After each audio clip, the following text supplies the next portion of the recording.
दिया झाटे। ठाणे जीवनदीप वार्तामध्ये आपले स्वागत आहे। वळूया आजच्या बातमीपत्राकडे। जीवनदीप शैक्षणिक संस्था पोई संचालित कला वाणिज्य व विज्ञान महाविद्यालय गोवेली आयोजित नमन एंजल इंडिया फाउंडेशन यांच्या संयुक्त विद्यमाने 3 दिवसीय फॅकल्टी डेव्हलपमेंट प्रोग्राम अनुभवात्मक शिक्षण व कार्यशाळेचे आयोजन करण्यात आले होते। या कार्यक्रमाला संस्थेचे अध्यक्ष रवींद्र गोडविंदे व प्रमुख अतिथी म्हणून लाभलेले दिनेश शिरसानी, डायरेक्टर नमन एंजल इंडिया फाउंडेशन गौरव प्रभू, संस्थापक GP reels Aniket Patil, evangelist लेखक नमन एंजल इंडिया फाउंडेशन।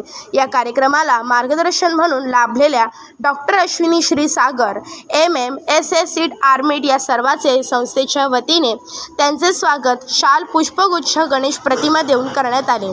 त्यानंतर दिनेश शिरानी यांनी अनुभवात्मक शिक्षण व कार्यशाळेमध्ये व्यवसाय कशा पद्धतीने करावा याविषयी माहिती दिली। अशा पद्धतीने त्यांनी त्यांच्या भावना मनोगतामधून व्यक्त केल्या।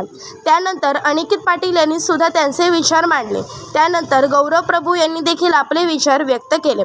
त्याचबरोबर डॉक्टर अश्विनी श्रीसागर यांनी RVVR या टेक्नॉलॉजी तंत्रज्ञानाच्या साहाय्याने विद्यार्थ्यांपर्यंत टेक्नॉलॉजीचे शिक्षण कसे पोहोचवता येईल याविषयी त्यांनी मार्गदर्शन केले।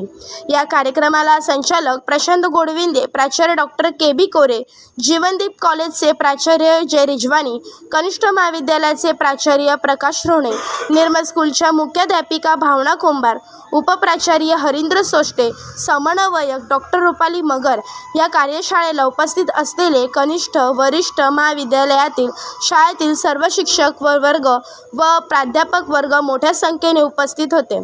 अशा या पद्धतीने 3 दिवसीय कार्यशाळा पार पडली। या कार्यशाळेचे सूत्रसंचालन व आभार प्रदर्शन प्राध्यापक सतीश लकडे यांनी केले। अशा पद्धतीने हा कार्यक्रम संपन्न झाला। आजचे हे बातमीपत्र येथेच संपत आहे।